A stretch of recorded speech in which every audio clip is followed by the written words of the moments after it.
Hello, I am Jake Collins, and this is an audio commentary track for The Mysterious Cities of Gold, episode 26, The Swamps. The scene in this episode, where Esteban spearheads the rescue of the Doctor, Marinche, and Tessiola from the bottom of the unclimbable cliff, is a scene I've referenced before as showing up Esteban's character as so pure, so much better than the whole concept of rivaling each other to search for the city of gold. And that's certainly true. It is a very strong scene for Esteban, as I'll mention in more detail when we get to it. Of course, after one watches this series a few times, one realizes Esteban does value life, helping his fellow human beings, but he's also quite a fan of mass murder on occasions when he's using the Condor to do it, be it against Spaniards or Olmecs. He will use that Condor to slaughter dozens of them at a time when he feels it's appropriate. And I suppose in both cases it is for the good of other people, the good of his friends, the Incas at the high peak, the Mayas who have been persecuted by the Olmecs for many years. In those sorts of situations where mass murder is going to help a large group of his friends, allies, Esteban engages very willingly in mass murder using the Condor, and even somewhat relishes it at times, taking another swoop down on the Spaniards and saying, "Once more for luck." The opening scene of this episode very much reminded me of the opening of episode 17, The Great Condor. We start there with everyone walking along feeling too hot. Esteban turns back to support Zia, who's flagging slightly in the heat, and then we cut to Sancho and Pedro complaining. Very much the same sort of episode opening, showing the same sort of characteristics.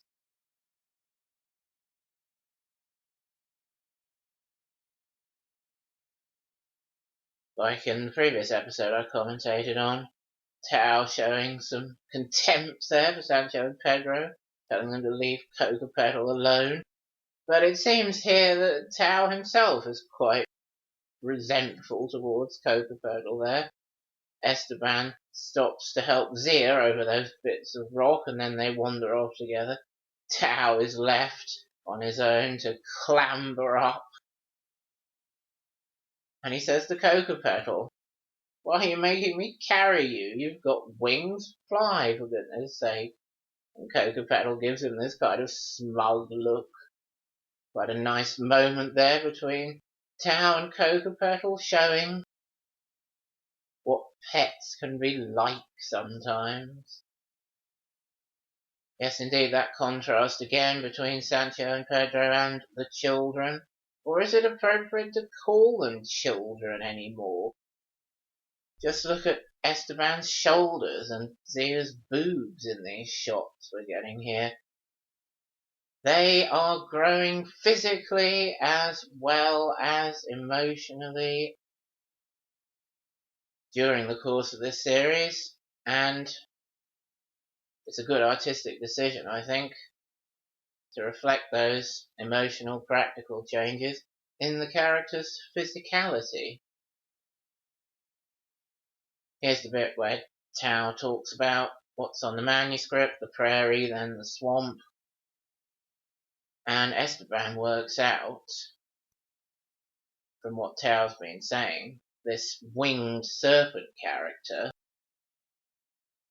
may well have been not a person at all, but a flying machine, like the Condor, which I was certainly missing very much at this point in the series when I first rewatched it, as I mentioned last time. But as we'll find out later in the episode, Esteban's theory about the winged serpent being the flying machine does seem indeed very likely to be correct. There's a very particular reason to make that deduction as we get towards the conclusion of the episode. This bit with Tao hunting the iguana and Esteban and Zia coming to help him shows some good teamwork between the three. It's also the first of 8 pieces of wildlife that get slaughtered by the characters in this episode.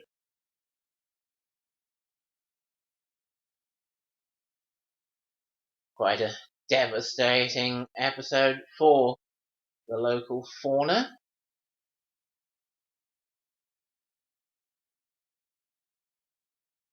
And in this case, they're killing the iguana to eat it.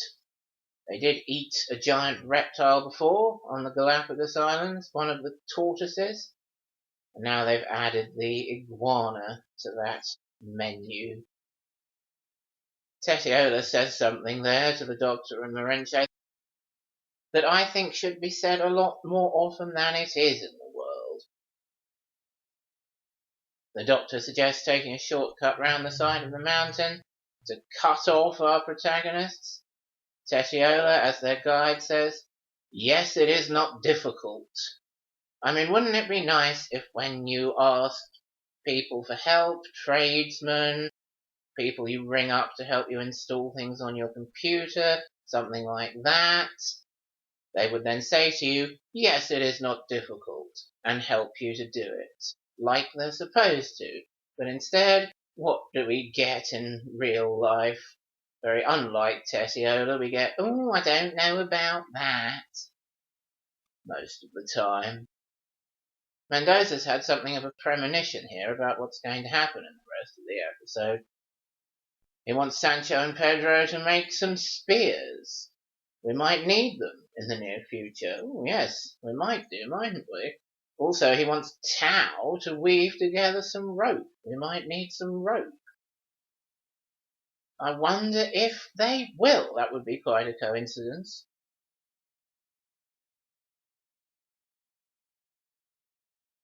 And here's the bit where Tetiola's prediction of it is not difficult proves to be slightly erroneous, thanks to the presence of a bird of prey, an eagle, which is going to be the second of the 8 members of the local fauna to get killed by the characters in this episode.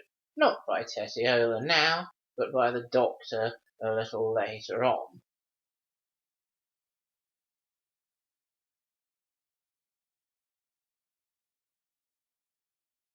Now Tetiola's adopting something more like the kind of attitude we expect from people we ask for help. Morenche's saying, "Can we climb this cliff, Tetiaola?" "No, there's no way anyone can climb this cliff."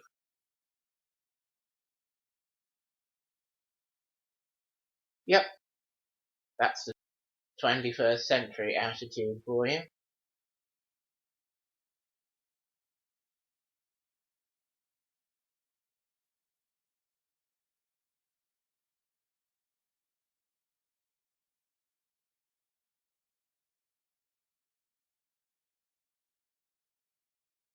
And here are our protagonists with their spears and rope, just in case they need them. When the eagle swoops down here, what's Esteban's first thought? To protect Zia, of course. As I said before, if we were all as lucky as Zia, we'd never have to worry about eagles swooping down on us, or anything really. because Esteban would be there to do everything in his power to see we're okay. And of course, the death of the eagle here leads on to that scene I was talking about at the beginning of this commentary, where Esteban very much spearheads the rescue mission to get the Dr. Marinche and Tessiola up to the ledge to save their lives. Yes, tactically, as Mendoza knows, that's rather a bad thing to do.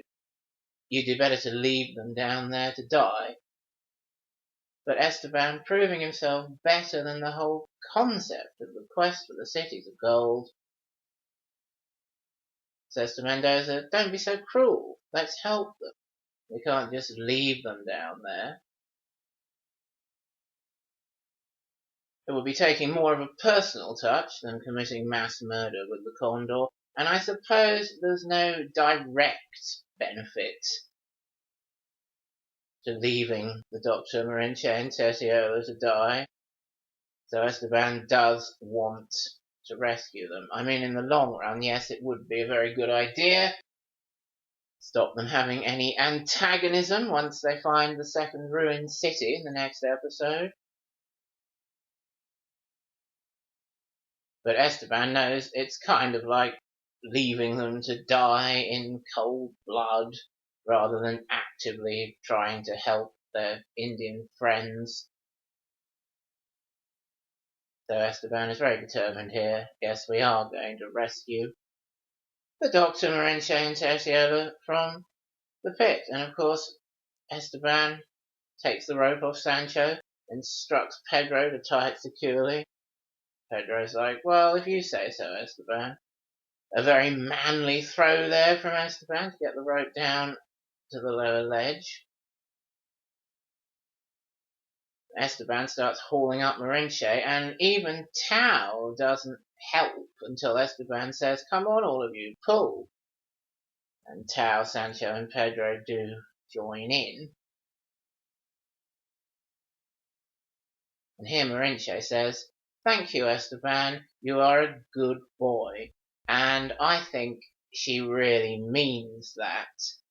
There's a lot of sort of duplicity about Marinche. She is scheming in this episode about how she and the Doctor can regain the upper hand in the near future. But that one line in that one case where she's clambering over the edge, she's fully aware that it's all thanks to Esteban that her life has been saved, and she really means, thank you, Esteban, you are a good boy. And she's right. He is a good boy.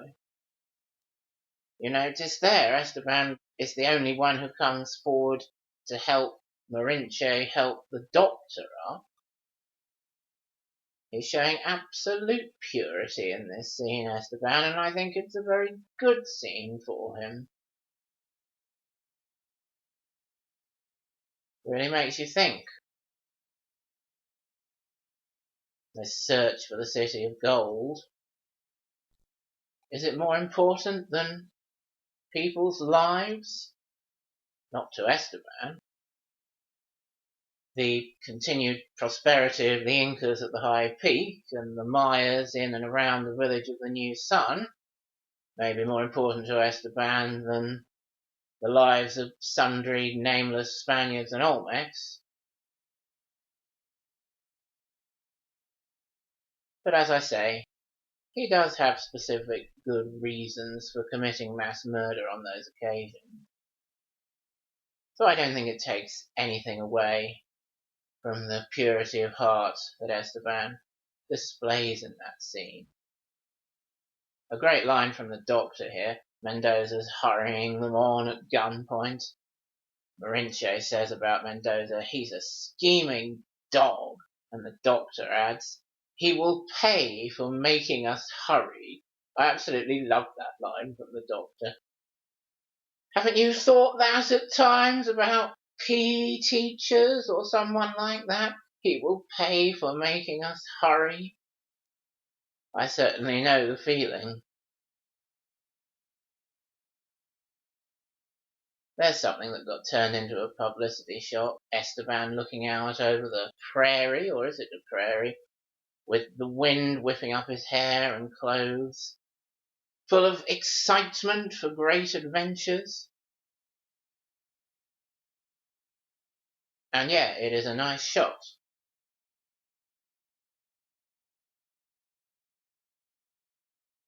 Here's where Marinche's knowledge of the local area comes into play. This prairie may not be all it appears to be. Or you could say this prairie doesn't appear to be a prairie at all, not to Marinche, because she knows those are water plants they're walking straight into. It's better not to follow them where they're going. The Doctor, Marinche and Tertiela are going to take a shortcut to the second ruined city so they don't have to deal with the alligators on the way. Marinche certainly did manage to regain the upper hand there with her local knowledge. And here's where Esteban's theory about the winged serpent being something like the golden condor is proven to be very likely correct. Because, of course, it's not a prairie, it's a swamp. And as Tao points out, the winged serpent wouldn't have known it wasn't a prairie, it looked like one, because he flew over it. Now, Mendoza doesn't seem to have been paying attention to this, unfortunately. We're all happy in our minds now. This was the prairie, but it's not really a prairie, it's a swamp. The winged serpent flew over it and thought it was a prairie. A little later on, it turns out, when they're practically at the end of the swamp, Mendoza's still looking for a prairie. No, Mendoza, come on, pay attention. We've worked out what the prairie actually was, and now we need to move on, practically and emotionally. The other 6 pieces of wildlife that get killed in this episode are all killed in the next couple of minutes in this alligator scene. It's 6 alligators, swelling the total of dead animals in the episode to 8. Esteban and Mendoza actually shoot and kill 3 alligators each in this sequence. Quite an exciting, perilous sequence there. I do like it.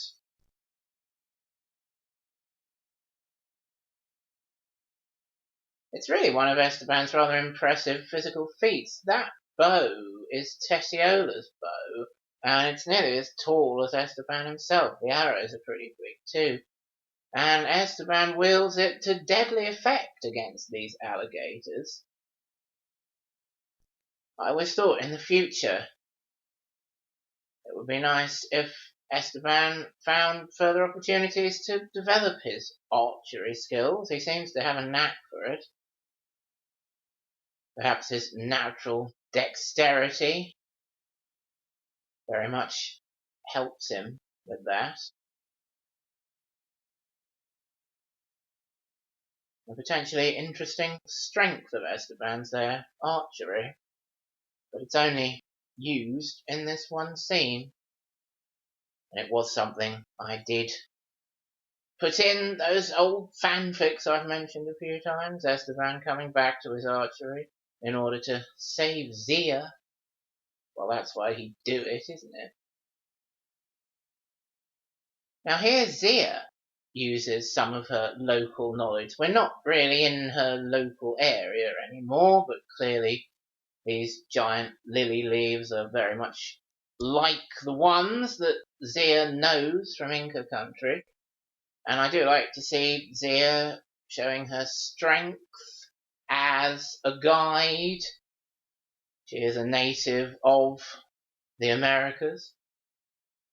She knows that these lilies have no roots and you can use them like a boat, and that's how we're going to escape from the alligators.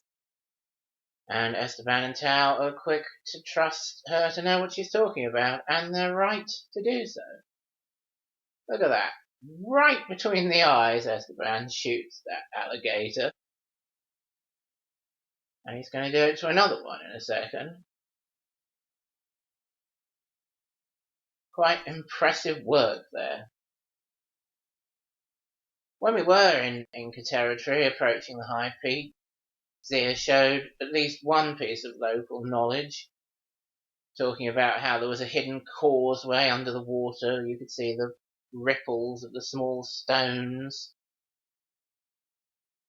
which was good use of Zia.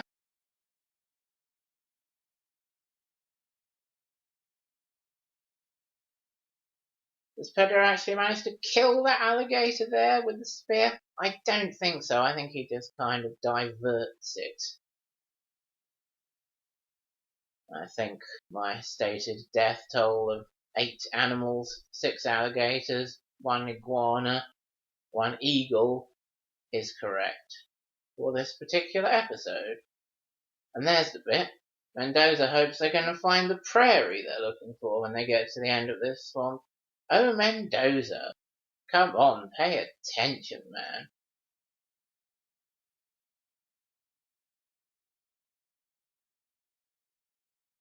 What are they going to find? The rain god statue. Which tells us, yes, we're near the second ruined city. And not long after that, we'll have the third ruined city, and then the burning shield, and then the Olmecs, and then the village of the new sun, and then the city of gold. And that whole sequence really isn't my favourite part of the series. This is really the point at which my favourite sequence of events does start to come to a close. Just as this episode commentary comes to a close too. Thanks for listening. Goodbye.